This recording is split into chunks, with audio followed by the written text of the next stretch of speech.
And hello, everybody. Welcome to Narrative Live on a Thursday night, a very special edition. Hi, Eric Garland. How are you tonight? Zev, how's it going? You know, I am at what might be my breaking point with everything. I got to say, I've had quite a few days, quite interesting few days, and I'm tasting the end of the season, maybe even the end of Narrative, because I just feel um, so demoralized with some of the stuff that keeps coming up. On the other hand, it's great to see you. It's always good to see you, and it's good to see everyone at home joining us tonight. And we'll do this for an hour, and then we'll do another half hour if anyone wants to stick around on a special members edition. We've got Elon Musk unmasked, and he's already thrown the show off his network. So I don't know. It's like we can have a party without him. He should have done that without it. But it's going to be. There's a lot of things the guy shouldn't do. I mean, where do you start?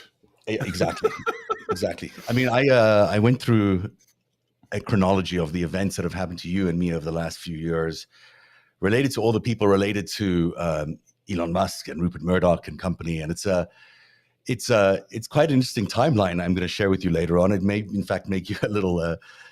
I don't know what it'll make you. It made me upset. It made me really upset when I realized the amount of operations that have been run against Narrative in the last few years that have been really,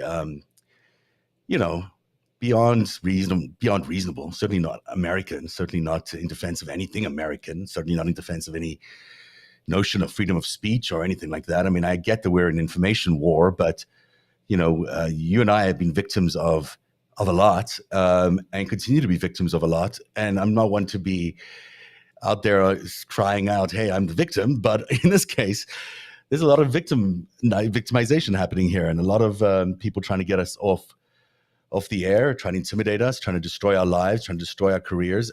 And the reason behind this is really that they don't want, it's not personal. I hope it's not personal, but it probably is not personal. It's probably just because we have been the only ones consistently and telling the truth since 2016. I mean, there are no two other people who were out any earlier than we were. You were certainly at first, and then I was soon after that. When we, in December 2016, we started saying there is something deeply wrong with what is happening in America right now, and then for the last, I can't believe it's actually been 7 years, but it's been 7 years. You and I have been detailing. It feels like 7 years, so like a lot longer. Sure.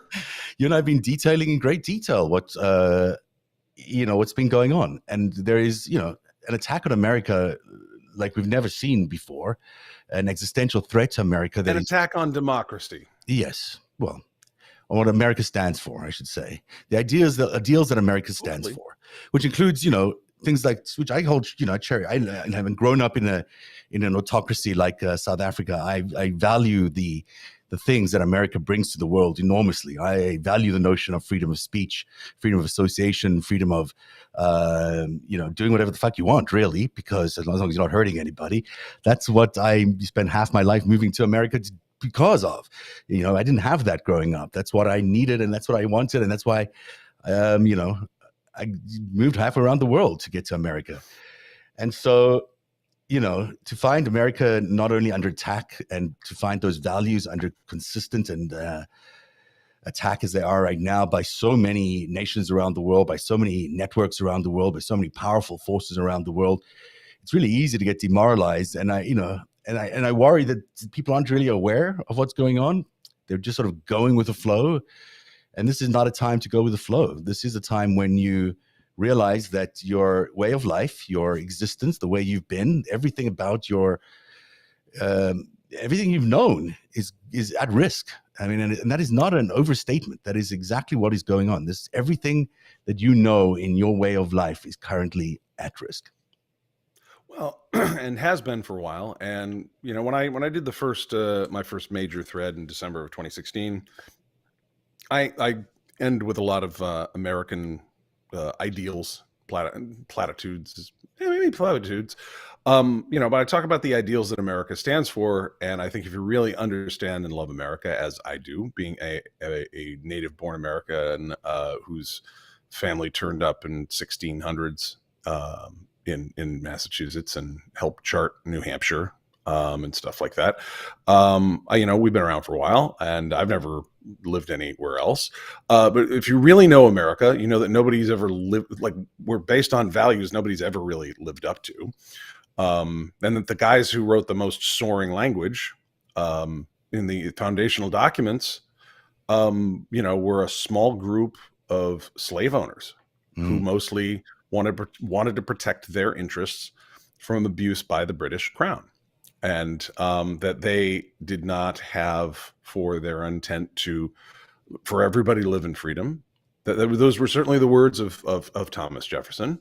But it's very interesting. You look at the historical relationship between France and the United States, where you had English and French philosophers that were, of course, the basis of a lot of intellectual life in the United States, and particularly the French and the British colonists cross-fed each other these notions of freedom. And what's hilarious is that a lot of the American notions of freedom are a French intelligence operation.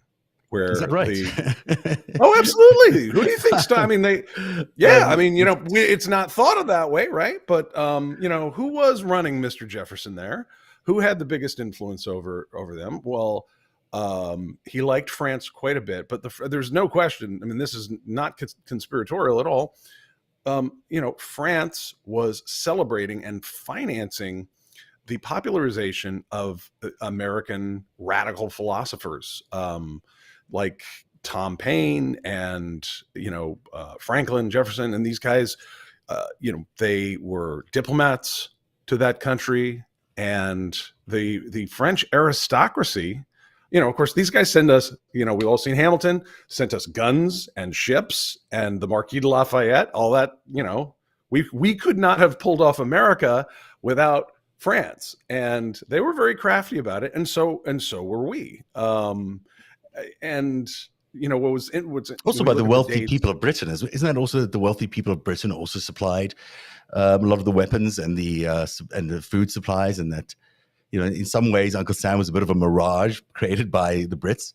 It's interesting that all that stuff is how all this stuff was founded. I mean, it doesn't take away from its value, but it's, when you look at the amount of power that the Empire of Britain could project in different parts of the world versus, the farmers and shopkeepers of their colonies.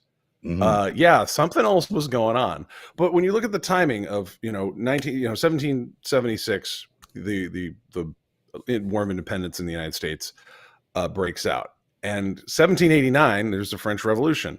Well, what happened was those ideals that the French spent so much money supporting, and after they they encouraged the Americans to beat their British rivals, right? They had like victory tours. They would, these guys get super popular in salons and all that. I love some of the stories. I believe it's of them trying to bring Tom Paine, give me liberty or give me death. The most outspoken, he wrote Common Sense, which was just classic American language, just like the Sunshine Patriot. These are the times that try men's souls and blah, blah, blah, blah, blah. Really believed it. And he also ate with, his hands and his elbows on the table. And I mean, he really was a rustic. Franklin pretended to be a rustic in order to play into the French aristocracy's belief about Americans. He would wear a coonskin cap and all that when he was one of the wealthiest people in the United States. So it was bullshit on all sides. But the thing is, they translated these American works on freedom and passed them out to their own people who were reading them like, that sounds good. Sign me up. Fuck these aristocrats. And also, there was disease and Paris stunk. And actually, King Louis XVI was, right before the French Revolution, was realizing that London, compared to Paris, was a lot better run, had cleaner water, less disease, didn't smell like fecal matter everywhere. And of course, the French had decamped for Versailles, and where they were partying it up. Versailles, great idea. Let's get all the aristocracy that might side with foreign powers, get them literally partying at my house, getting indebted to me. I'd go. Sign me up. I'd like to go to that party. I Oh, mean, have you and okay. have you ever been to Versailles Oh, before? it's beautiful. It's beautiful. I've Oh, had you get there and you go, "Oh, of course they stabbed of everybody." Like, course. "Look at this place. This place is still great." Like, Yeah. "Wow, can you?" Where's the cake? And You know? and and what kicked it off in 1789 was like 1788. The king was meeting with his ministers, going, "We've got to have infrastructure week. Mm. We've got to update the sewers. We've got to get Yeah. lighting here. We've got because these people." And then there was there was climate, and it wasn't climate change in the classical sense, but there was a climactic event. There was a massive heat wave in France, and there had been, let's call it Ferguson, Missouri style, like police brutality Mhm. against people that were speaking out and trying to complain about the price of things and the Mhm. smell of feces everywhere and whatnot. And Mhm. that got stepped on by the gendarmerie. And the summer of 1789 was like ultra hot. It killed, a bunch of the wheat stock, and it drove the price of bread up. Hence the apocryphal Marie Antoinette story, qu'il mange la brioche, let them eat cake, because they didn't have bread because it was so expensive. But it was like 95 degrees at night in Paris. And July 14th of 1789, they got rough with a bunch of protesters, and the people snapped, and they tore the gendarmes literally limb from limb, kicked their heads down the street, and shit got real in Paris. But if you look at that whole thing, it was like the French paid for these ideas in the Americas, Mhm. because they got beaten off the plains of Abraham in Canada. And so they're huge French Canadian population, still there to this day, but Mhm. their empire got kicked off. And so they kept harassing their British, competitors by stoking the Americans. And it worked so well. We started a new country with a Mhm. bunch of ideas that we got from them and a bit from us. And then those ideas were so powerful that the French people used them and said, "Yeah, now let's kill you." Like, we don't have to go far. We're already at home. Yeah, And, exactly. you may be French too, but Yeah. fuck you, we're going to kill you. We're good. And so, Amazing. and the French Revolution got out of hand, right? Like they Mhm. had to rein that in. So, these aren't just our ideas. I like to think that the documents and the documents that express these ideals are like kind of amazingly powerful in the fact that they haven't needed super constant updating. I mean, they've got amendments. There is case law, there is the judicial system, but even I think if you read Jefferson correctly, he would have thought it was ridiculous that we hadn't had major uprisings in 225 years. But anyways, going back to like freedom of speech and the right to pursue the property and happiness and all that.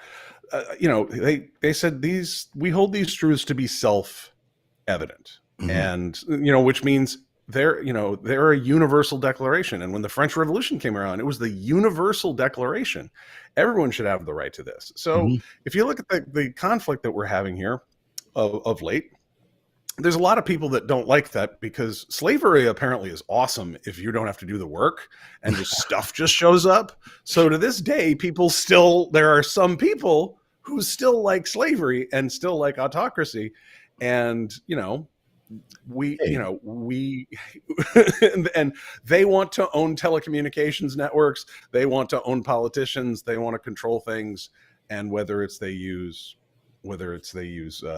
religion or commerce or various forms of technology, we've come in the last few years to a real inflection point. Now, I think you're talking some about how these digital networks work, like this Twitter network that a lot of us use to communicate, because it's handy, man. To publish yourself Oh, wow. instantaneously around the world. No one's ever been able to do that. I mean, for a lot of the American ideals to get out there and to get in like French society, French aristocrats had to pay publishers a lot of money to get that out there. This Right. is why it Right. was like an operation. But the thing that's been wild on Twitter the last few years is some schmuck in a condo like me can just start talking Mhm. about intelligence stuff, and everyone's like, "Oh, let's listen to that." And that was something that is just technologically not possible. And so, it's not a surprise that there's been a lot of conflict over who says what, who listens to what. And you've got a big picture of Elon Musk unmasked there. Elon is not from here. He doesn't seem to share a lot of values that are classical values of freedom. He's somewhere between a rodeo clown and an autocrat. And I guess he's in charge of this technology platform. Yeah. What's that? And he's funded by a lot of foreign entities. I mean, all his money really is foreign money. That the money that bought Twitter and turned it into a private company, Saudi money, was Chinese money. I don't know if there's any American money in his purchase of Twitter. And so there might be some Rupert Murdoch, as we'll disclose a little later on, but even that's a really American money. So, this man, whose foreign entity, has taken over the town square, as he called it. He called it the town square, and it probably has operated as the town square. And now he's taking it upon himself to decide who can speak at the town square. Can Eric Garland come up and speak live at 8 o'clock at night on Thursday night in my town square? Apparently you can't, Eric, and apparently I can't, even though we've been doing it for the last 5 years or so. Now Tucker Carlson. Well, this is why I want it to be part of the post office, because right. This is why I'm like, okay, if this is that important, and it's not just some guy's plaything, which I think there's a lot to be said to that argument, that it's not just the stockholders' plaything. It does have this power. It does have the ability to shape opinion.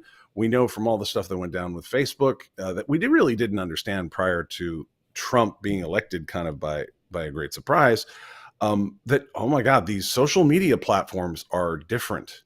By the way, we were being manipulated through paper newspapers. We were being manipulated through TV networks as well. But this was just a lot more personal. And when this surprise of like, wait a minute, a bunch of people in Middle America voted for this jackass from Queens, and over the pantsuit lately. Wait, what happened there? And then all these foreign spies started running all over the place, and guys like me are like, those are spies.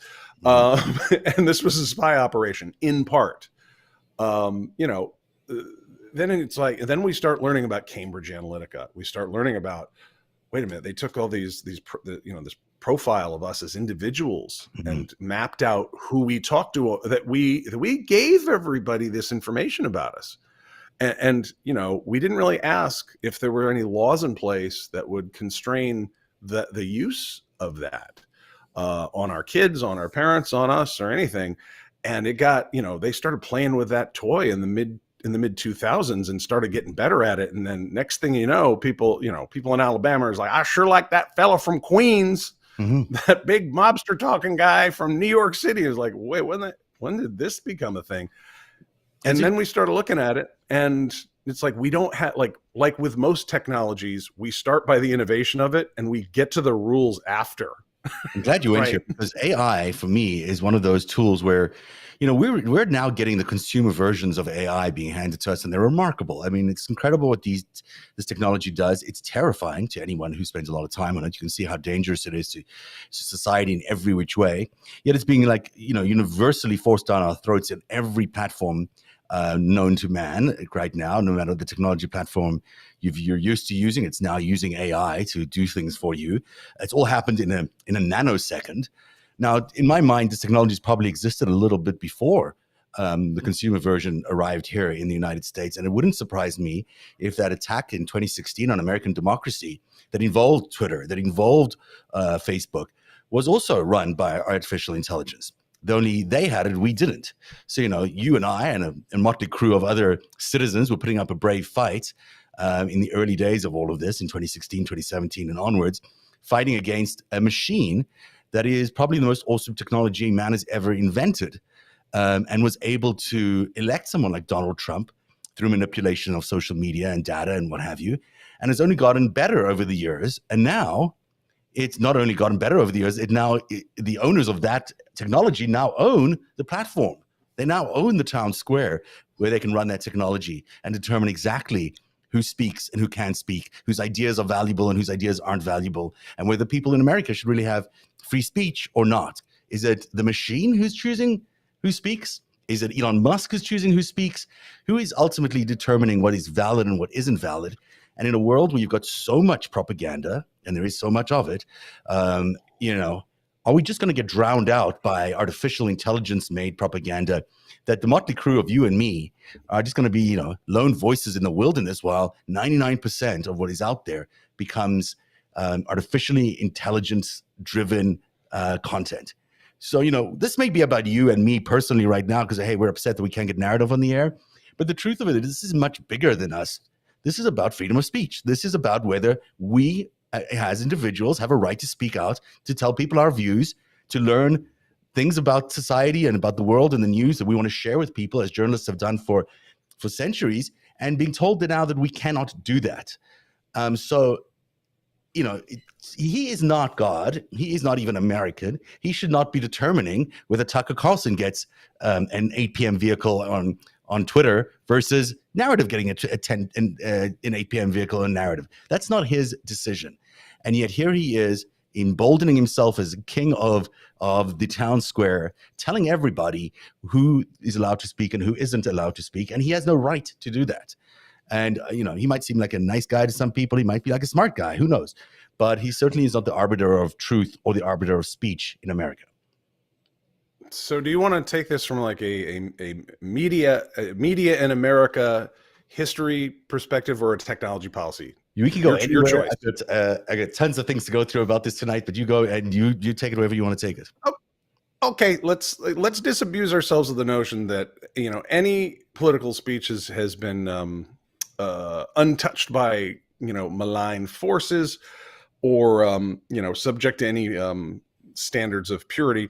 But let's look particularly at the history of the media and American politics. And anytime I hear any call to the rosy good old days of when these political communications were free, open, and high-minded. Mm-hmm. It's like, did you see what the early American, like in the first few presidential elections of the United States, what was the role of the media?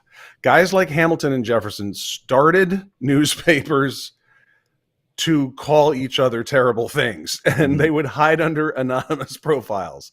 I mean, Franklin was especially good at that. He had all sorts of pseudonyms. He had sock accounts. Ben Franklin had sock accounts. He did? And these guys. That's funny. Yeah. That's Bonhomme Richard. And, he had, look up his history as he was a printer. He was a media guy. Mm-hmm. He was a spy master. He was the first postmaster general. He controlled the flow of information. That was what he really did. It's almost like he was kind of America's, the founding fathers were hyper attentive to intelligence. George Washington is one of the most important intelligence, presidents we ever had, and took it the most seriously. But so did, guy who was never in the cabinet specifically, but was a diplomat, right? Was overseas, Ben Franklin. And so, Franklin, like when he's in Pennsylvania, he would write under pseudonyms. Interesting. So did like Donald Trump. Yeah. So I mean, it was an information game. So these guys were slandering. These guys slandered the crap out of each other, and then you get the Hearst Foundation is based on these newspapers that are out in the Pioneer West. So it's only like about the 20th century when you have certain corporations, we start putting some laws in.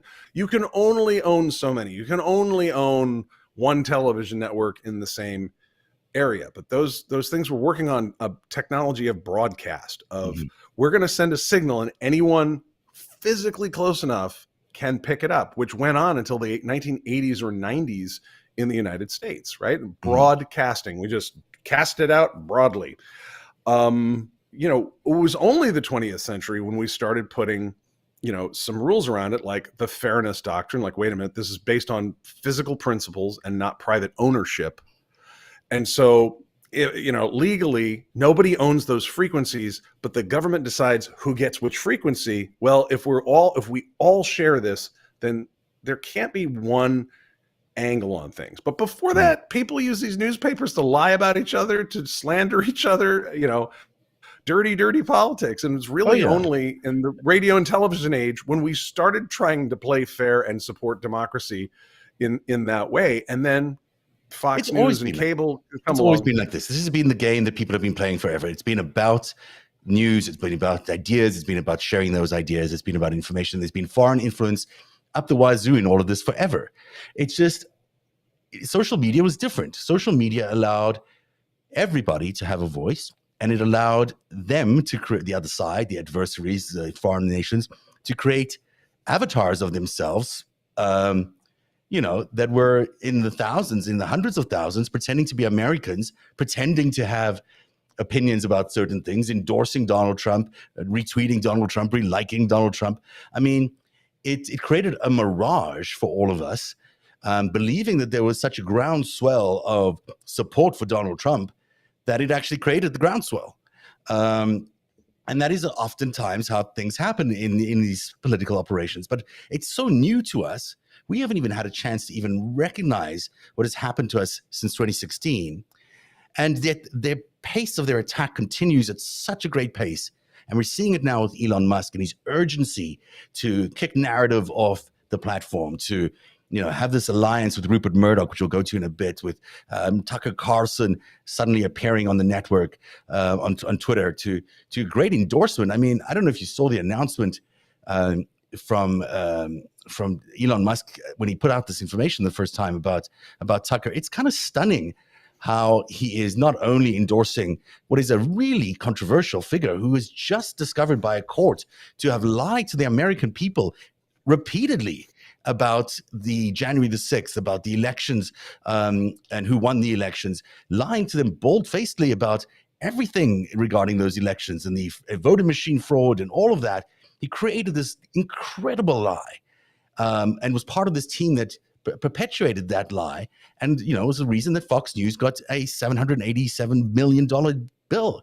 And then here comes Elon Musk, supposedly now entitled by someone, God knows whom, to become the new arbiter of who gets to be heard on social media. And this man, doesn't only put up a little note saying, hey, well, Tucker Carlson, we don't have a deal, he says, by the way. He says there's no deal with Tucker Carlson, but he'll give Tucker Carlson all this airtime, and he'll be subject to the same rules as you and I, supposedly, only we're not allowed on the network. So, he cancels Narativ. The week afterwards, he comes out with Tucker Carlson's little promo video, which he retweets to his millions and millions of viewers, and then tells them that he hopes some of the left-leaning voices out there will also join his new subscription service and broadcast live after just having kicked us off. And I don't consider us left-leaning at all, by the way. I consider us very independent. So for me to see him say those words, he's indicating to me that, well, we won't be part of that, I don't think. I don't think you and I are going to be invited to join his subscription services when they are allowed back on. It'll be hand-picked voices picked by the same people who created, the alt-left, the sort of this new burgeoning alt-left of these nonsensical, supposedly leftist, supposedly liberal, supposedly smart people that we hear opine on podcasts and on MSNBC all the time. Zev, Elon's got facilities in Xinjiang province. I know. Where they chop people up for parts. He's not a nice guy. He does business with the Mexican cartels down there. He's not a good guy. His self-driving cars drive into a whole lot of people. He's not a great paragon of democracy or morality. And I got to tell you though, I find the idea that Tucker Carlson gets thrown off of broadcast TV and ends up basically in our old position there. That's his part of his bonus package was my old SUV or something. He gets to drive it with a bit of the rust on it. I mean, it's not a deal between Musk and Murdoch, and we'll explain to everyone exactly how that was done. I mean, there's that picture. I don't have it here tonight, but there's that photograph of the two of them at the World Cup in Qatar a few weeks ago, budding it up as the Dominion trial was about to take off, as My Show Spy Murdoch was about to be launched.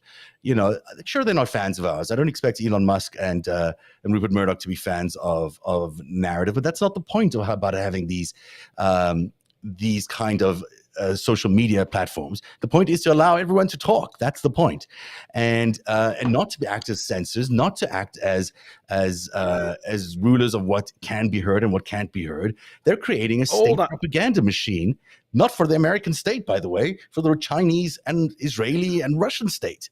I mean, that's basically what we're getting to. All right, we got to do some technology history there, though. Okay.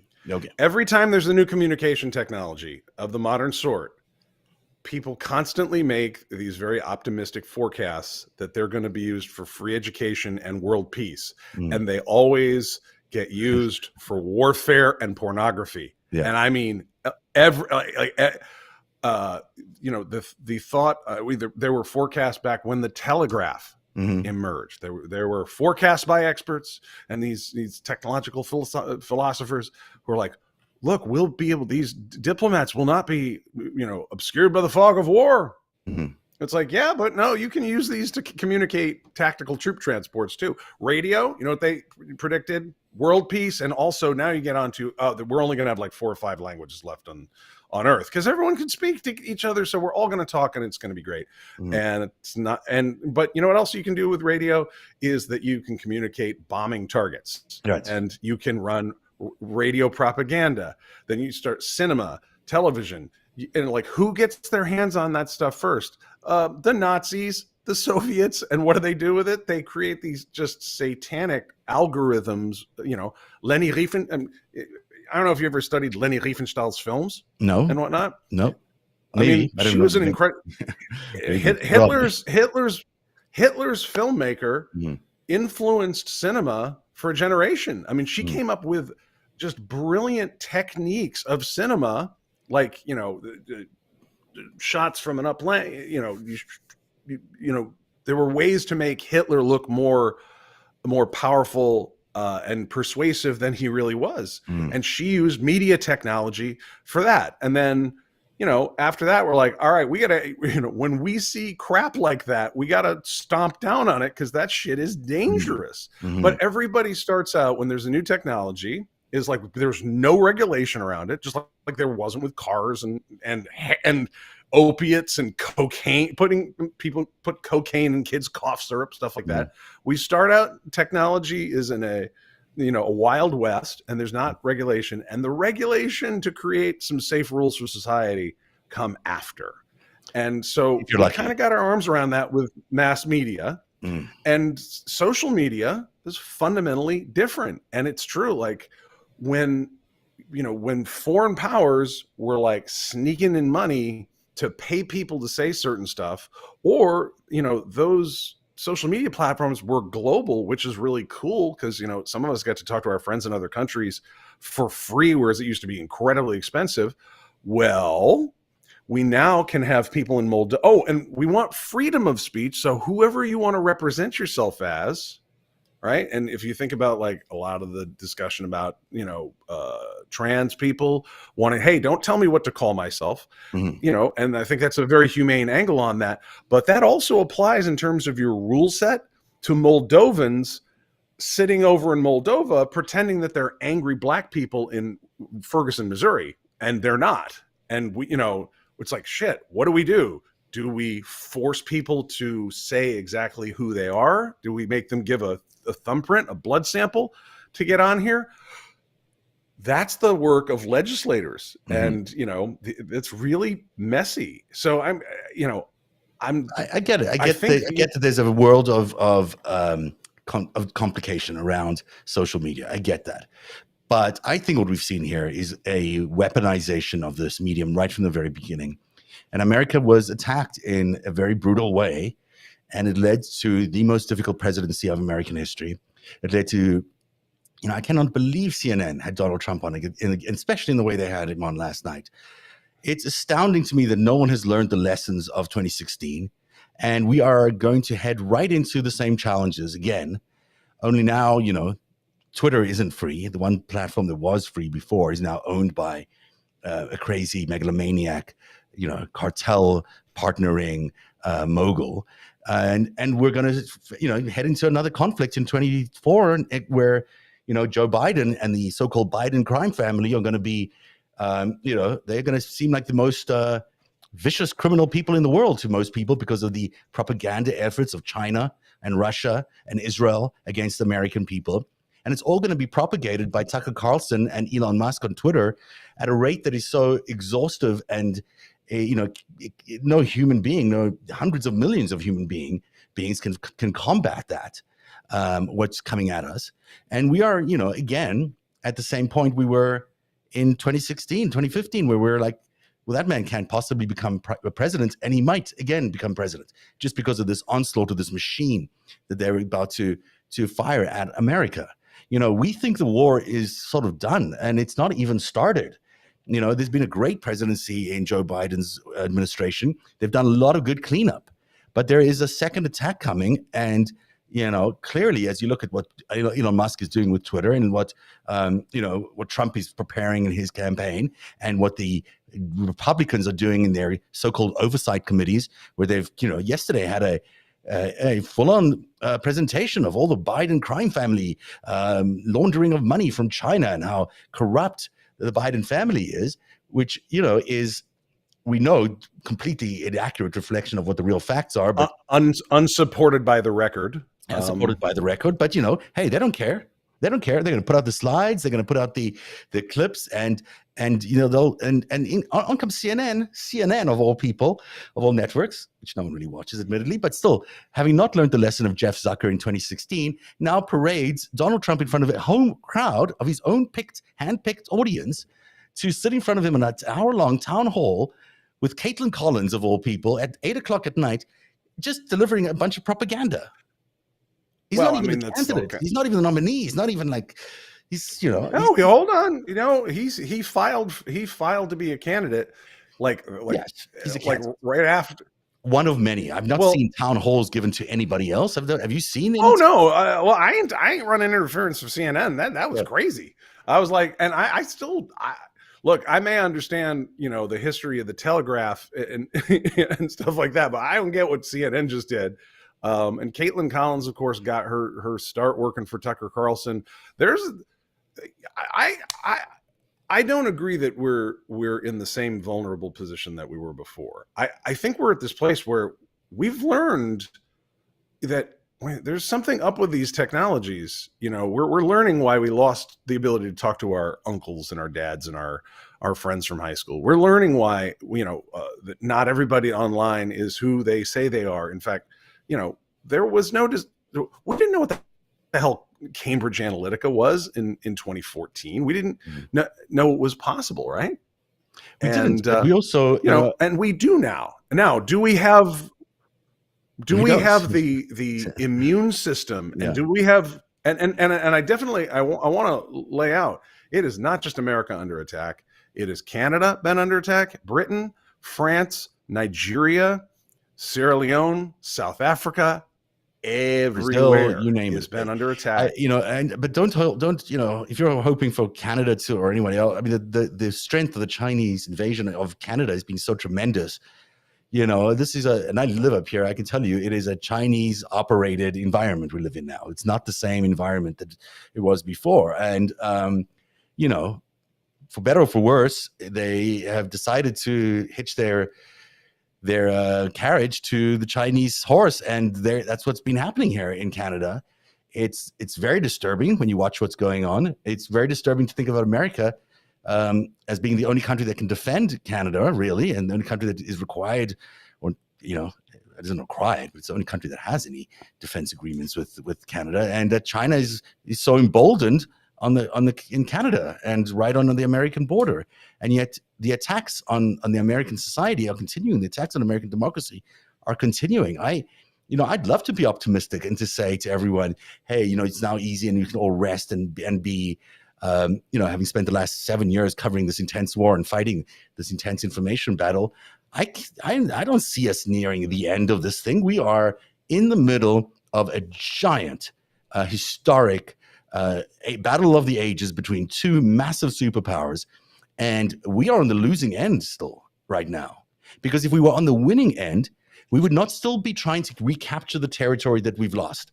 And to recapture the territory that we've lost, it means the entire Republican Party would be actually pro-American and not pro-Russia.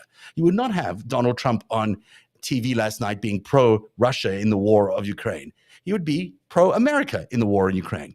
He would not be, you'd not have this entire 25% of the base still thinking that this man, Donald Trump, should be the leader of this country. That would not be the case if we had won this war. We have not won this war. We were deeply attacked and we are deeply divided, and they still have a lot of territory in the American mindset. And we need to capture that back. And we're not going to capture it back by sort of saying, this isn't happening. It is happening. And they are very powerful. And they have a lot of nations on their side. And they're doing very bad things to America on a regular basis. That doesn't mean we don't have a chance of winning. We might. We have a great president. We have the American ideals. And we have an incredible armed forces. There's a lot we can do. But we do not have control of the media. We don't have control of social media. We don't have control of the major corporations. We're a weakened America fighting against a very emboldened China alliance, and that's where we are. I mean, that's just the nature of the battle we're in. Now, we shouldn't give up, of course not, but just to sort of put up our feet and rest on our laurels and say, hey, let's give Donald Trump another chance is insane. It's insane. This man is a criminal. He's been proven to be a criminal. He should have no time on any TV network. And people who are giving him time on TV network, or people who are giving him airtime of any sort, even the fact that Joe Biden is accepting the fact that he's going to be running against Donald Trump is ridiculous. This man is a criminal. He created an opportunity for the death of millions of people, and he's getting away with it. And there's no. The march of Rupert Murdoch continues. The march of the Israeli intelligence service. Hold on. It all continues. Yeah. Okay. I'll stop. Right. Well, okay. So, there's some new stuff going on. Like this guy, George Santos, right, is coming out. And did you check out that indictment? 13 counts. Hey, I got to applaud the DOJ for doing all the work they've been doing. It's incredible that they've been going at this. It's amazing that they, George Santos, who we early on identified as a potential spy for Israel, is actually being charged for. That's an incredible indictment of money laundering. That was insane. Well, I mean, we just we have not held politicians to account for all this, all the tomfoolery with money. There are thousands of state, local, municipal, and national candidates that have their money out of order, that do not follow the law on this. And we, because we don't want to have everyone look like, we're getting political retribution against one party or another. Our law enforcement has been pretty gentle on politicians, and their money. Way too easy on it. And it's a lot of bad things have come from that. I mean, we could go on to the bribes of the Supreme Court. It's not very good. But so grand jury emerges in the Eastern District of New York, and they are just not playing patty cake. They come out of the gate with 13 felonies on this guy. Yeah, but it's one guy. It's not enough. It's too late. The whole thing is too, I get it. I think the DOJ is doing a great work, and I think they finally are getting a lot of the stuff that we need to get indicted. But the war front, the actual battle for American minds is still not won. You can see it in the approval ratings of Joe Biden, who by all accounts has been a terrific president and will continue to be an amazing president. But you can see it in the division in the country. You can see it in that town hall yesterday, where you had these, it's CNN of all places giving this guy, this dictator, this guy who wants to destroy democracy, wants to be a dictator, bringing all his followers into a town hall and letting him give an hour primetime address the day after he is found guilty of done abusing Rudy a woman. Giuliani, Bill Barr, Santorum. Yeah, these guys hire a lot of douchebags and give them a lot of and this was nuts. Is it is this the end of America? I mean, I don't know if you looked up the actual Civil War where we shot at each other. That one was pretty bad, right? We've been through a lot before. There's no ways you can say it can't be, because it may be the end of America, but it's also America is still a very powerful nation and should be able to figure this out. It just seems to me that people are either so confused by the fog of war, or they're so upset by the events of the last few years that they can't step back and see what's happened to them, that we've not been able to really address where we've been. We're still at war. We still have this. If you look at Ukraine, it's a very, very similar example. Ukraine was at war for many years before it was an actual war. They'd built these information mirages, disinformation attacks on Ukraine for a very long time before the actual war took place. The only difference between Ukraine and the United States is that Ukraine could still rely on the United States to supply the weapons. We can't rely on anybody to supply the weapons. We're it. We're the last standing ground of freedom in the world. We're the last standing ground of democracy in the world. We're the last standing ground for freedom of speech, freedom of association. We are the last ones. And I think it was Ronald Reagan who said that. This is the very last stand. And so we can't take this kind of thing and say, hey, it doesn't matter. It doesn't matter that Elon Musk doesn't want narrative on the air or doesn't want to pick and put Tucker Carlson on the air. These things matter a lot. And it's not because you or me or anybody else. It's because freedom of speech matters. The truth matters in America. These are the fundamental principles that this country was raised on, this country was born on. And, I've got two things I can go to here, and I'm running out of time. So you can tell me which one you want to hear. But I can talk to you about the McGonigal affair, which is stunning in its own right because there's evidence out there now showing that the FBI, this supervising agent in charge of counterintelligence, was already working for Deripaska as early as 2015, which means throughout 2015, 2016, 2017, 2018, and beyond, he's been on Deripaska's payroll, meaning that entire investigation, that entire Mueller, Comey, whatever you it don't was. want your head of counterintelligence in New York City to not be working for the United States. He was working directly for Deripaska to, recover Deripaska's diamond. Very nice diamond, by the way. Do you want to see what Deripaska's diamond looks like? This is Deripaska's diamond, amongst many other things that he did. I can show you the charts. It's a pretty one. It's a nice diamond. There's a lot to talk about McGonigal. I'm not going to go there because I do want to talk about what happened with, and this is a lot. I'm sorry to spring this in you. I'm just going to spring it in you anyhow. About what happened with Musk and Murdoch in the last while. I went back and I looked at all the attacks that were done on you and me personally, the attacks on Narativ since 2019. Does it start in third grade? Because, it got started that early. I just took the big ones out. And boy, oh boy, is it kind of an interesting revelation when you look at it because, I can start out, and people might turn off because they don't want me talking about this. Feel free. Yeah, it's okay. This is the reality of what happened to me. It's the reality of what happened to Eric. We were attacked from at least 2019. That was the first time I was attacked by Stephanie Koff, aka Lincoln's Bible, in what was a catch and kill operation about my Epstein reporting. Now, it subsequently has turned out that Stephanie Koff, aka Lincoln's Bible, has a long and interesting career with Fox. Not only with Fox, but with the Chernin Group, which is related to Fox. And he was a director on Murdoch's News Corp and 20th Century Fox. So that's Stephanie over there, who created a lot of these attacks on us and who built a lot of these careers up, which supposedly, I wouldn't mention names, but I could, Alison Gill, Gregor Liar, all these people who have been built up by Stephanie as sort of this new alternative left. Guess who she worked for? Rupert Murdoch. Louise Mensch. She did the reputational attack on you and on me. Mine was in 2020. We also slightly different in association with it, but nevertheless, mine in 2020. Guess who she worked for? News Corp. She only resigned News Corp in 2017. Then, I get another reputational attack because I had a guy on my show named Chuck Johnson who I interviewed on my show. Suddenly that becomes a criminal event that excommunicates me from everybody, according to Stephanie Koff, Alison Gill and company. And it's what? Because I interviewed somebody? Because I had a guest on my show who was an eyewitness to events in 2016. This is not a crime, people. By the way, you can't accuse someone of platforming someone if they don't have a platform. I have a show. You can accuse Elon Musk of platforming Chuck Johnson because he's the one who's actually platformed Chuck Johnson lately. Why isn't he getting the same attacks that I got? All of you people who were so happy to attack me throughout that whole period.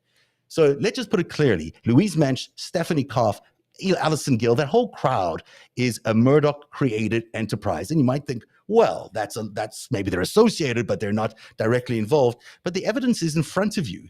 These guys have been attacking us personally and Narativ directly in terms of a business sense for many years now, 5-6 years now. And then it all builds up to, we launched in March of 2023, I launched Spy Murdoch, a show that was going to reveal a lot about Rupert Murdoch and his history with intelligence agencies. Soon afterwards, Musk and Murdoch are meeting on the sidelines of the Qatar World Cup, having, fries and whatever sandwiches they were having while watching the World Cup taking place. And then comes May, and suddenly Narativ gets kicked off Twitter, replaced by, guess what? Tucker Carlson Live. This is the state of events that have happened, and they're all connected to Rupert Murdoch, who, by the way, just recently lost a major lawsuit for lying about the elections, for fraudulently accusing the Dominion Voting Machines company of fraudulently counting the votes in 2020. This is and Smartmatic is up next. And Smartmatic, there's a lot of them. And so this framework of this new left-leaning podcasters that I'm sure Elon Musk is going to have on Twitter is just another act of Rupert I'm not Murdoch. Sure Louise Mensch is considered a leftist at this point, but neither Stephanie, neither any of these people. I mean, they're just machines that are talking on behalf of Rupert Murdoch. Now, hey, you may want Rupert Murdoch's people on Twitter, and you deserve the right to have Rupert Murdoch's people on Twitter. But it shouldn't come at the expense of everybody else's right to be on Twitter. And what we're getting is the Foxization, if you will, if that's a term, of Twitter. Elon Musk is basically handing the ropes over to the most powerful social media network in America in terms of influence, and he's giving it to the guy who basically sold us down the river with Donald Trump in 2016, and now with who sold us down the river? Rupert Murdoch. I mean, Rupert Murdoch is not, has been running a propaganda machine for Israel, for Russia, for China. I don't know, whatever that consortium of countries in. He's not American, so I haven't really. He's not American. Kind of a bit of a dick, so I haven't expected that much from him, and I've been pretty impressed of how right I was. People are asking, what did Stephanie do for Fox just on the chat here? You see in that top corner there. I don't know if you can read it, but this is for her own biography, which now seems very comfortable putting out. She never used to be very comfortable with being out there publicly, but you can read there underlined in the red when she worked for 20th Century Fox, when she worked for FX, when she worked for the Chernin Group. Chernin, of course, Peter Chernin, he was a director, basically Rupert Murdoch's number 2, working for the 20th Century Fox, which Murdoch owned until recently. So, Louise and Stephanie Cox are basically two of the same kind of people, are running operations against legitimate news organizations, legitimate journalists like you and me doing legitimate work. Don't call me a journalist. I am a journalist. I am not a journalist. Well, you're an intelligence analyst. And to have this, and to have this broad acceptance of this stuff, because they run such vast operations that they're able to run reputational attacks on you and me and others is staggering. They've taken our ability to earn a living away. They've taken our ability to speak away. And this is happening in the United States of America, where you're supposed to have a freedom of speech, where you're supposed to be able to speak your mind about things, where you're supposed to be able to choose your political parties and political views, and you're supposed to be able to speak your mind.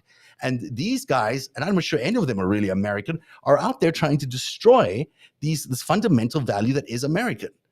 And to me, that's serious. I mean, yes, it's happening to me personally, so I'm taking it very personally.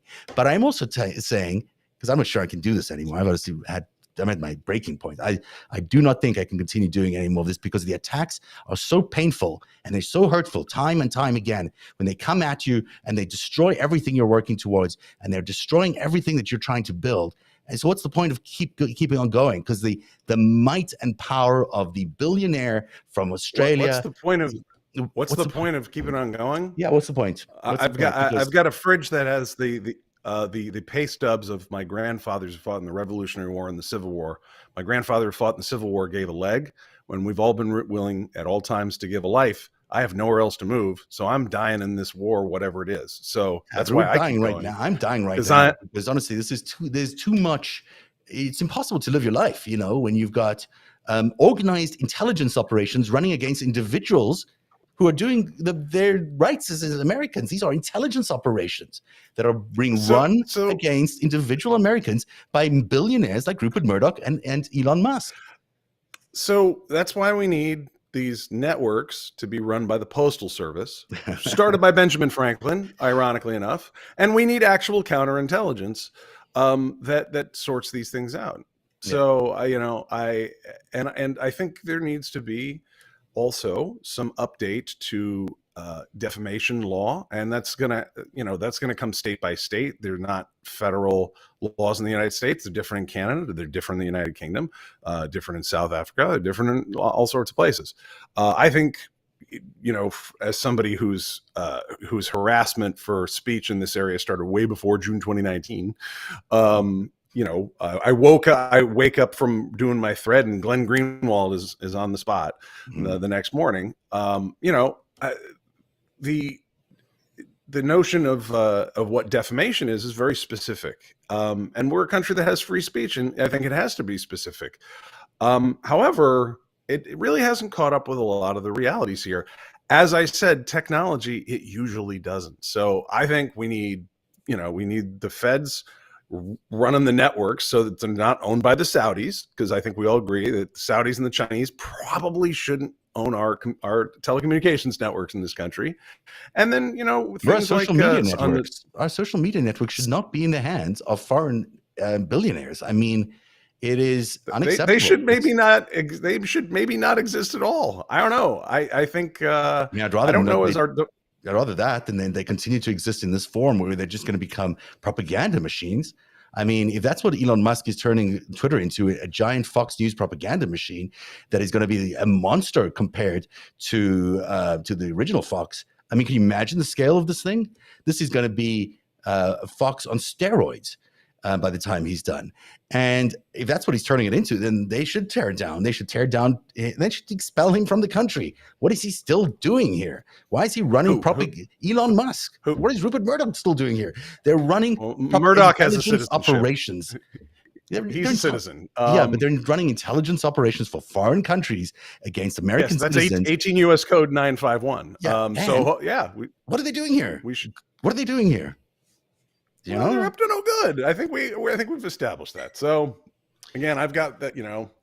I've got to sign off for tonight. But once Louis DeJoy's out of the post office, I think Twitter needs to be run by the post office. I agree with you wholeheartedly. Eric Garland, thank you for being here tonight. I'm going to stay on the air for another half hour. If you're a member or a subscriber or whatever it is, I sent you instructions earlier on. Check it out on Substack or Patreon or YouTube members.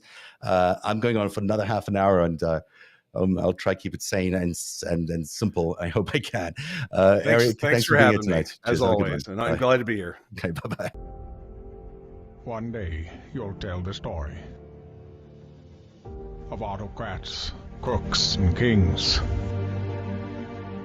who came for our freedom.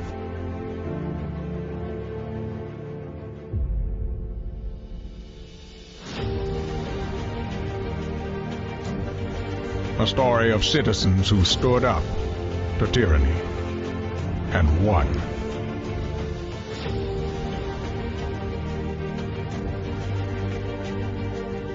The people prevailed and renewed an old vow to a more perfect union. And that was just the beginning. The story continues. Narativ, where truth lives. Every minute of Narativ's reporting, every story that we break is made possible by our patrons. You too can become a patron by joining at patreon.com/narrative. Narativ, where truth lives. Every minute of Narativ's reporting, every story that we break is made possible by our patrons. You too can become a patron by joining at patreon.com/narrative. Narativ, where truth lives.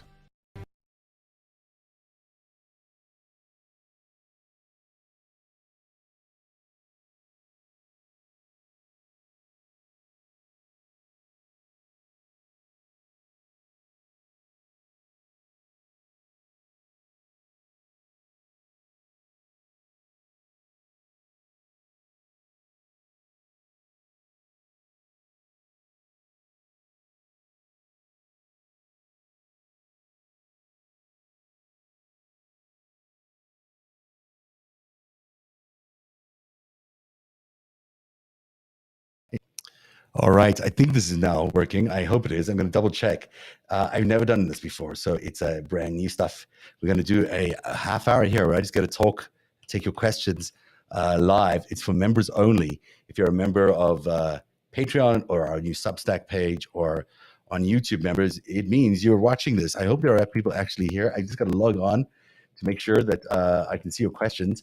And if you're not going to talk questions, I've got tons to talk to you about. I'm going to just recap some of the stuff that I have not been able to get to tonight. That's why I called the show Overflow, because there's always stuff that is so good that I just never get to share with you, and I'm dying to share with you tonight. So we shall do that. It says I'm still live on the other one, right? So that's not what we want. Where is this now? You know what? Let me play the. Let me figure this out. This is not making so much sense to me. Live, Harry Garland. That show is off the air, presumably.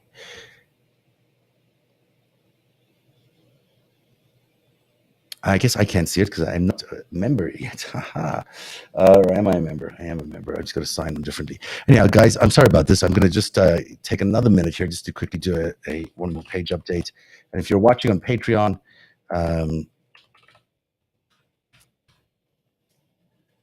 it should be just 1 second, and we'll be able to get your questions from there.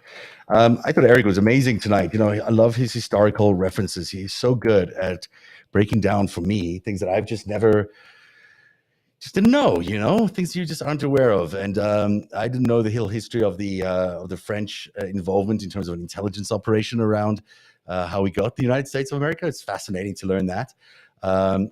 It is sad that both Eric and I have been victims of this continuous assault, because quite honestly, our motives could not be any more noble than they are. We truthfully are exactly what we say we are. We're here interested in preserving the American spirit, preserving the American democracy, and preserving the American values that we all hold so dear. So for me, it seems so crazy that someone who's trying to do, essentially what is supposedly good in the world is constantly under attack, as we have been for way too long. To me, it's very revealing that this has happened. It's very maddening that it has happened, because I'm at the end of my tether, as you can tell. You can only put so much of your life on hold for what is now been 7 years. You can only give so much of yourself. I mean, it's just I've done nothing but fight this evil empire for the last 7 years. And every time I think that maybe we're getting somewhere, maybe there's something happening, they come at me with something else. And in this case, it was Elon Musk deciding to basically rip apart 70% of our audience, which means, let's just explain to you what that means, because without 70% of our audience, it means we can't monetize that audience.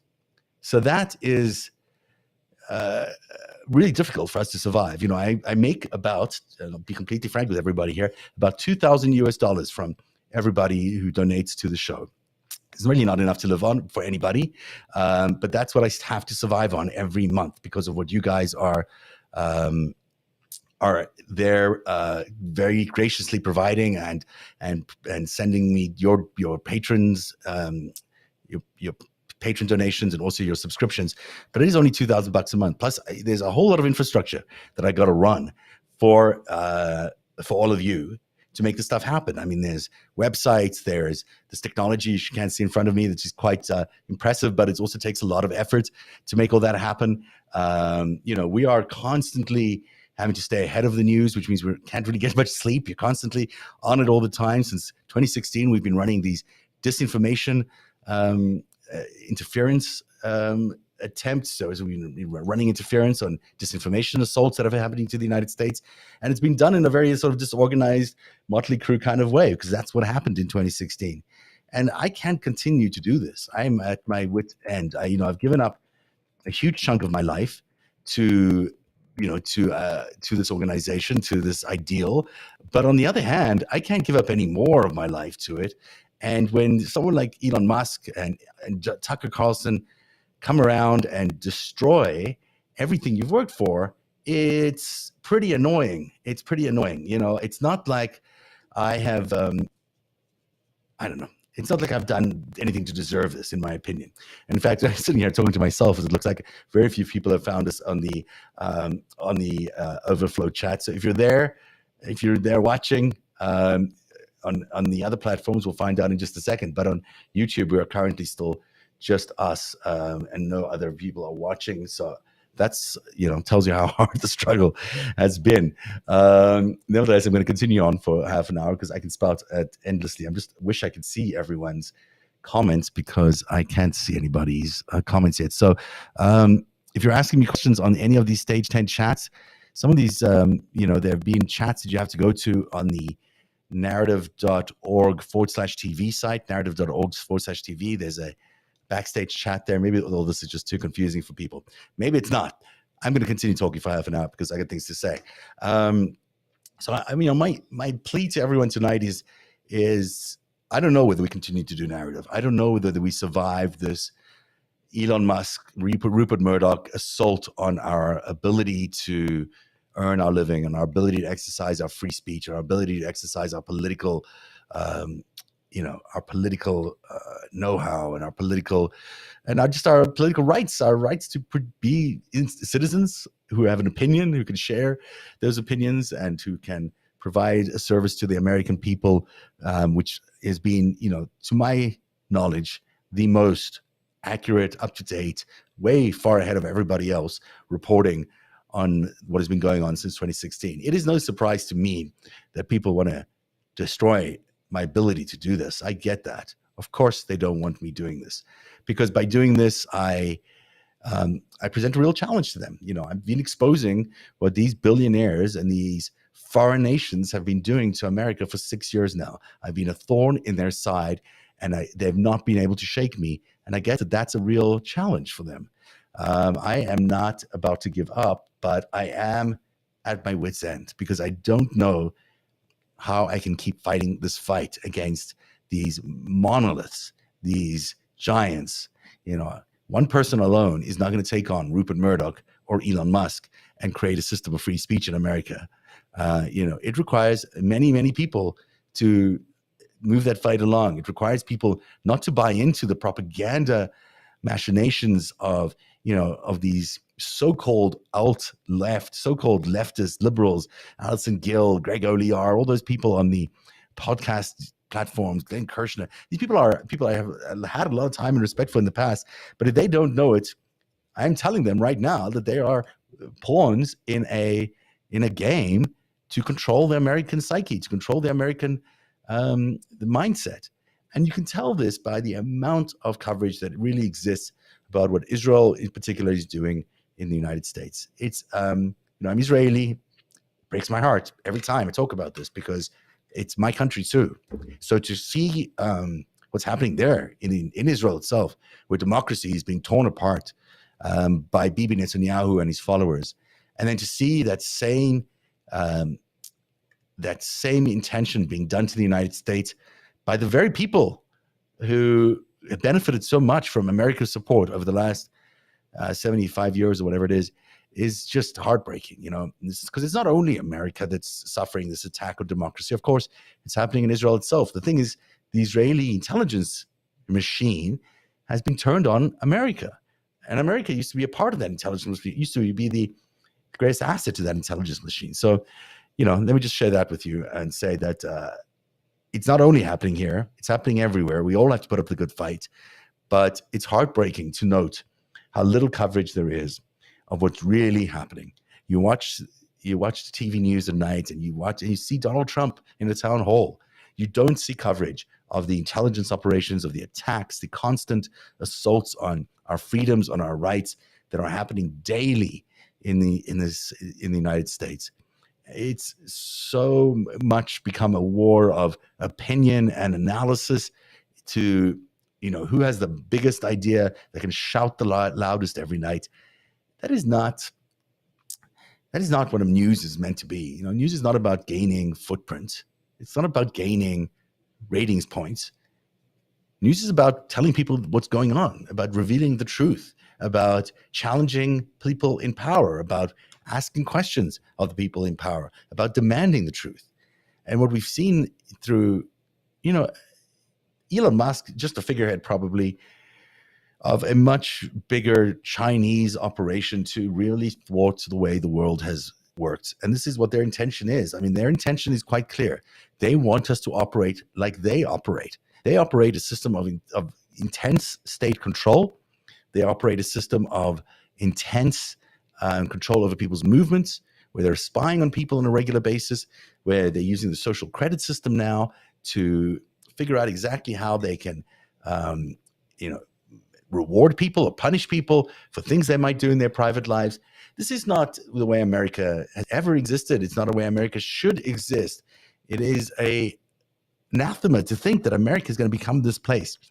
And so, I might be talking to myself in a vacuum here, and maybe that's exactly the reality of where we're at. Maybe the reality of where we're at is that people are no longer paying attention to the people who are saying the truth. People are so enamored by the algorithms and the AI that is, transforming their lives in front of them, that they're forgetting what this is all about, what life is really all about, and what American life is all about. And so, I can talk to myself here for half an hour. I haven't forgotten what life is all about. But if it's not translating to you at home, if it's not getting to your soul and not stirring you to go out and do something yourself, to start your own show, to promote your own political activist groups, to talk to your friends and family about how you're going to resist this oncoming onslaught, then we're missing something really great. But it's already gone. It seems to me that some days as I sit here and I do this, that the end of the country, the end of our ideals as individuals who believed in this ideal of democracy and this freedom of speech, is basically those days are over. It seems to me like the fight against that, we don't have it anymore. We no longer have that spirit to really rise up and take on what is happening in the world. And we can, if we actually did rise up, if we did wake up from this horrible nightmare that we have been sleeping, we'll be